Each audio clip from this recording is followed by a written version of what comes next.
மேனகா அந்த கல்லூரியிலேயே மிகவும் ஹாட்டான பெண். அவள் அணியும் ஆடைகள் அவள் அழகை மறைக்காமல் மறைத்தன. இப்படி ஒருத்தி தனக்கு கேர்ள் ஃப்ரெண்டாக இருந்தால் எப்படி இருக்கும் என்று கற்பனை செய்து பார்க்காத மாணவர்களே இல்லை. அந்த கல்லூரியில் படிக்கும் பணக்கார மாணவர்கள் எல்லாம் அவள் பின்னால் சுத்தினாலும் அவளை அடைந்த அதிர்ஷ்டசாலி அந்த கல்லூரியிலேயே மிகவும் ஏழை மாணவனான கிஷோர். அவனை பார்த்தாலே அந்த கல்லூரியில் எல்லோருக்கும் ஒருவித அருவருப்பு. பழைய உடைகளும் பார்க்கவே சுமார் ஒரு ஓட்டை சைக்கிளுமே அவனுக்கு சொந்தம். அப்படி இருக்கும் ஒருவனை எவ்வாறு மேனகா விரும்பினாள் என்பதே அனைவருக்கும் மிக பெரும் அதிர்ச்சி. ஆனால் அதற்கு ஒரு ரகசிய காரணம் இருக்கிறது. இவனை அடிச்சது யாரு? வேற யாரு? கௌதம் தான். ஏ அவன் பார்க்கலான்னு நினைச்ச பொண்ணு கிட்ட இவன் பேசியிருக்கான். இவன் மட்டும் இல்ல, இவன மாதிரி எவ்வளவோ பேர் கௌதம் கிட்ட வாங்கி கட்டிக்கிட்டு இருக்கானுங்க. சிட்டியின் மிக பெரும் பணக்காரரின் மகன்தான் இந்த கௌதம். இவன் வலையில் சிக்காத பெண்களே இல்லை. ஆனால் மேனகா மட்டும் இவனை கண்டுகொண்டதே இல்லை. அவனிடமிருந்து எப்படியாவது மேனகாவை பிரித்து தன் வலையில் விழ வைக்க பல மாதங்களாக முயற்சி செய்து கொண்டிருக்கிறான். எத்தனையோ முறை அவன் கிஷோரை அந்த கல்லூரியிலிருந்து விரட்ட திட்டம் போட்டான். ஆனால் கிஷோரோ அதை பற்றி எல்லாம் கண்டுகொள்ளாமல் படிப்பில் தன் கவனத்தை செலுத்தினான். முதல் மதிப்பெண் எடுத்து கெத்து காட்டிக் கொண்டிருந்தான். இதை பார்த்து கோபம் கொண்ட கௌதம் கிஷோருக்கு சரியான பாடம் புகட்ட வேண்டும் என்று முடிவு செய்தான். கௌதம், கௌதம்.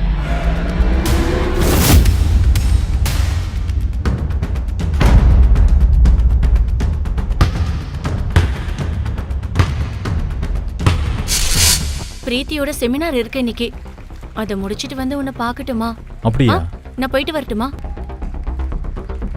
டேய்.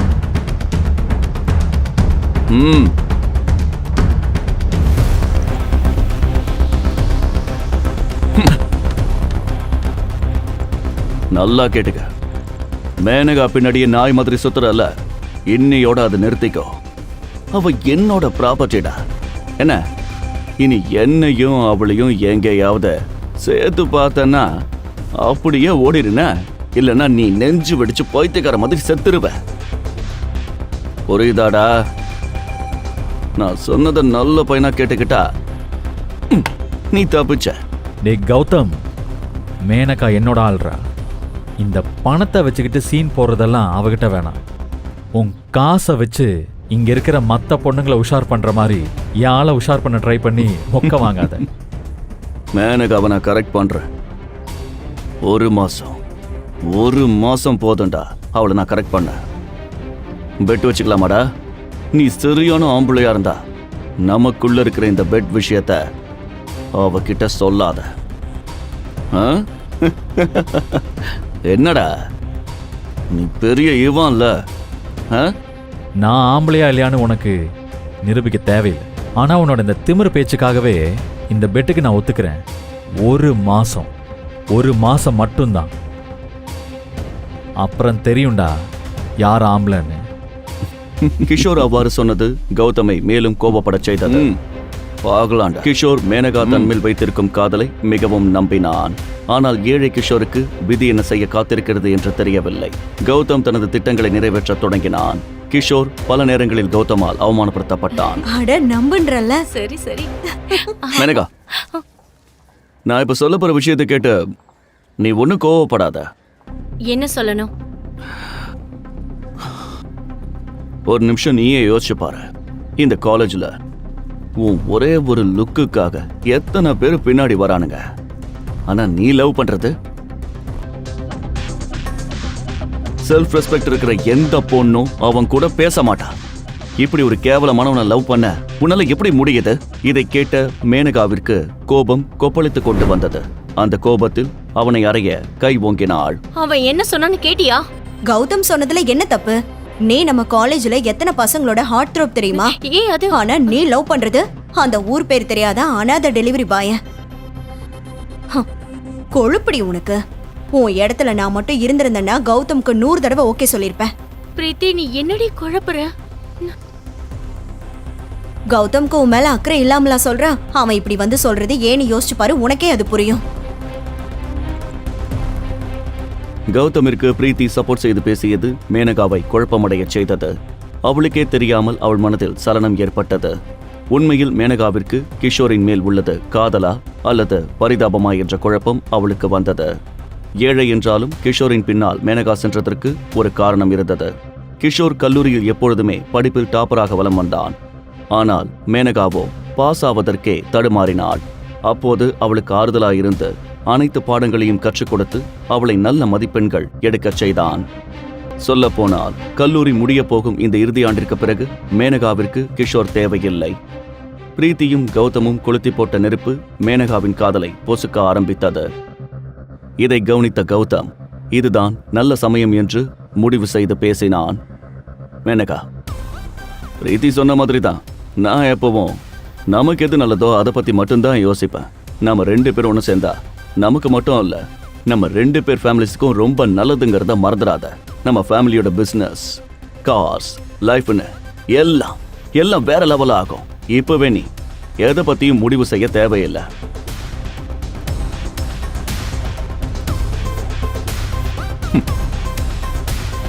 உனக்காக நான் எவ்வளவு நாள் வேணும்னாலும் வெயிட் பண்ண ரெடி தான் மேனகா. நீ நல்லா யோசிச்சு அப்புறம் சொன்னாலே போதும். ஓகே? நாட்கள் சென்றன. கிஷோரை பற்றி கௌதம் சொன்னது வேலை செய்ய ஆரம்பித்திருந்தது.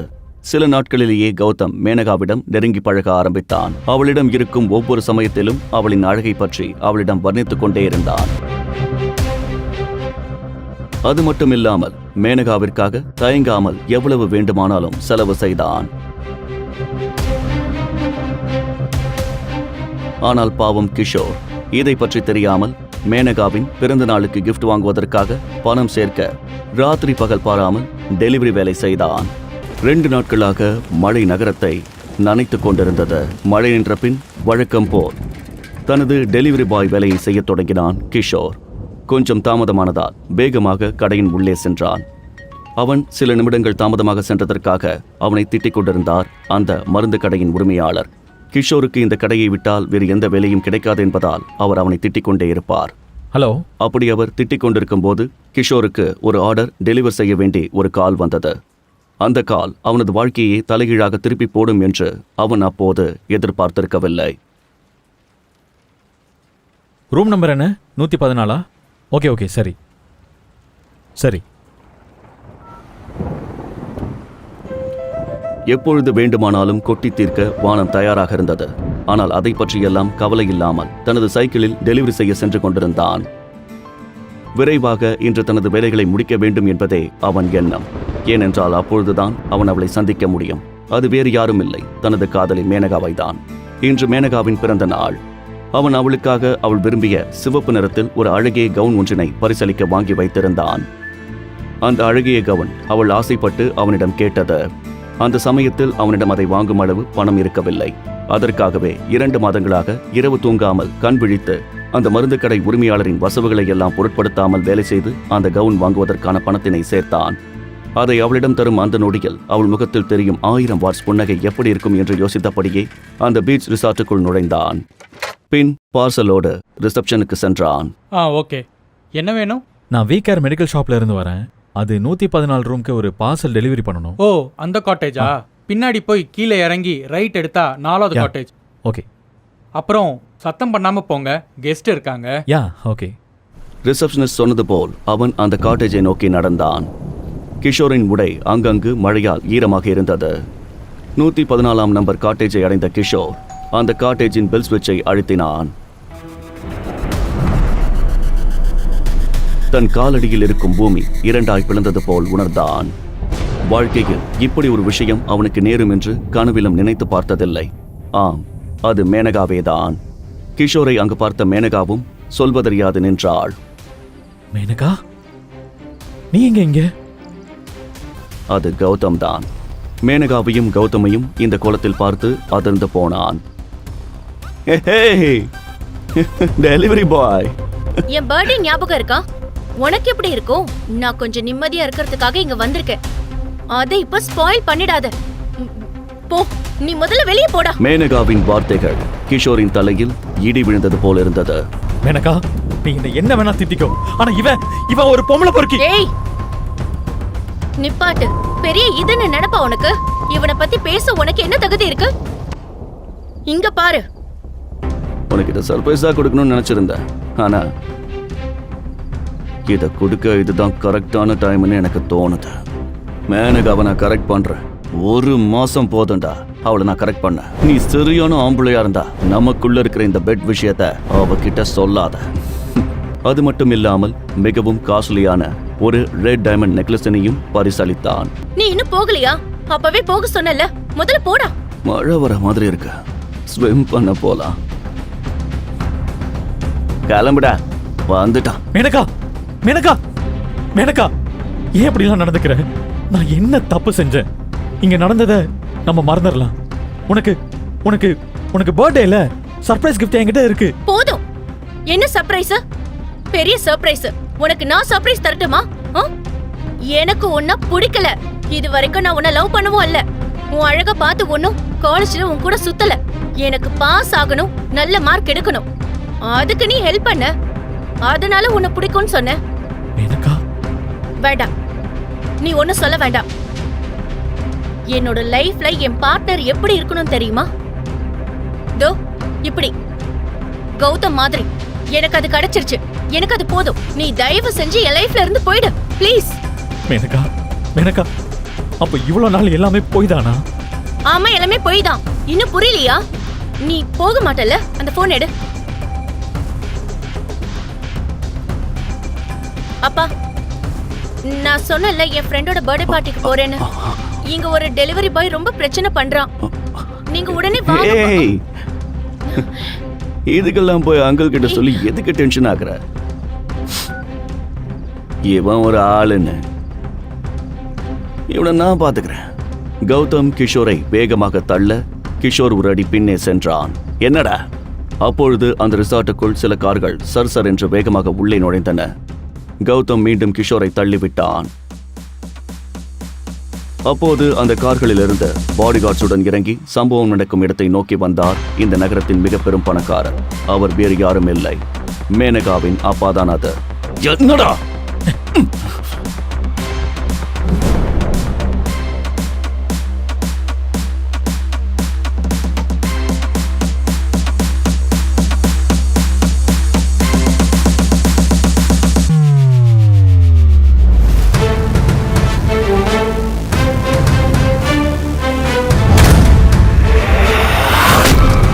கௌதம் சுதாரிக்கும் முன் கிஷோர் அவன் நெஞ்சில் இடி இருக்குவது போல் ஒரு மிகவும் வலிமையான குத்து ஒன்று விட்டான். கௌதம் நெஞ்சை பிடித்துக்கொண்டு மேனகாவின் காலருகே சென்று விழுந்தான். மேனகா என்ன நடக்கிறது என்று புரியாமல் உறைந்து போய் நின்றாள். கீழே விழுந்து கிடந்த கௌதம் குழம்பி போனான். ஏனென்றால் அந்த பஞ்ச் நிச்சயமாக ஒரு தேர்ந்த பாக்ஸரால் தான் செய்ய முடியும் என்று கௌதமுக்கு தெரியும். ஆம், சிறு வயதிலிருந்தே மார்ஷியல் ஆர்ட்ஸ் மற்றும் பாக்ஸிங் பயின்றவன் கௌதம். இத்தனை வருடங்களாக பாக்ஸிங் கற்றுக்கொண்டிருக்கும் தானே அப்படி அடிக்க முடியாது என்று அவனுக்கு தெரியும். அதனால் இவ்வளவு நாள் தான் செய்த இம்சைகளை எல்லாம் ஏன் பொறுத்து கொண்டிருந்தான் கிஷோர் என்று குழம்பினான் கௌதம். ஆனால் கிஷோரோ அப்படியே வெறி கொண்டு அசையாமல் நின்று கொண்டிருந்தான். அப்போது மேனகா இடது பக்கம் திரும்பி பார்த்தாள். தன் அப்பா அவர் பாடிகார்டுகளுடன் வருவதை பார்த்து நிம்மதி அடைந்தாள். அவர் இந்த நகரத்திலேயே மிகவும் இன்ஃப்ளூயன்ஷியலான பிசினஸ் மேன். அவரின் கண் அசைவிற்கே அனைத்து வேலைகளும் நடக்கும். அப்பா, இவன் தான்ப்பா நான் சொன்னது. ரொம்ப பிரச்சனை பண்றான். சார், என் பொண்ணு செஞ்ச தப்புக்கு என்ன வேணா பண்ணிக்கோங்க. நீங்க யாருன்னு அவளுக்கு தெரியல, அதான் இப்படி பண்ணிட்டா. ப்ளீஸ், எல்லாத்துக்கும் நான் மன்னிப்பு கேட்டுக்கிறேன் சார். ப்ளீஸ், அவளை ஒண்ணும் செஞ்சிடாதீங்க. Please please. அப்பா, நீங்க எதுக்கு கண்ட பிச்சைக்காரன் கால்ல எல்லாம் வாய விழுறீங்க? மூடு. இனி ஒரு வார்த்தை பேசாத. யாரடி பிச்சைக்காரன்னு சொல்ற? சொல்ல போனா அவர் முன்னாடி நாம தான் பிச்சைக்காரங்க. அவர் போட்ட பிச்சையினால் தான் நீயும் நானும் இப்படி வாழ்ந்துகிட்டு இருக்கோம். அத ஞாபகம் வச்சுக்கோ. நீ தன் தந்தை கூறியதை கேட்ட மேனகா ஒன்றும் புரியாமல் அதிர்ச்சியில் நின்றாள். கௌதமோ மேலும் குழம்பி போனான். மேனகாவின் அப்பாவும் அவருடன் வந்த பாடிகார்டுகளும் கிஷோரின் முன் பணிவுடன் இருந்ததை பார்த்து கௌதம் ஸ்தம்பித்து போனான்.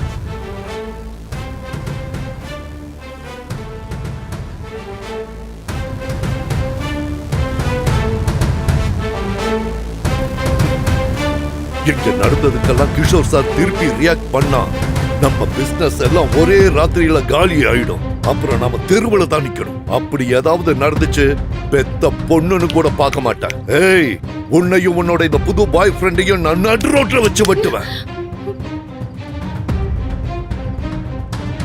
யார் இந்த கிஷோர்? சிட்டியின் மிக பெரும் பணக்காரரான மேனகாவின் அப்பா. டெலிவரி பாய் வேலை செய்யும் ஒருவனின் காலில் தன் மகளுக்காக உயிர் பிச்சை கேட்டு விழுந்தது ஏன்? கிஷோர் ஏழையா? இல்லை, அப்படி வேஷம் போடுகின்றானா? அப்படி அவன் வேஷம்தான் போடுகிறான் என்றால் அது ஏன்? கௌதமும் மேனகாவும் கிஷோருக்கு செய்த துரோகத்துக்கு என்ன செய்ய போகிறான்? இந்த அனைத்து கேள்விகளுக்கான விடையை தெரிந்து கொள்ள பாக்கெட் எஃப்எம்எல் இன்ஸ்டா மில்லியனர் தொடரை கேளுங்கள். Download the app now.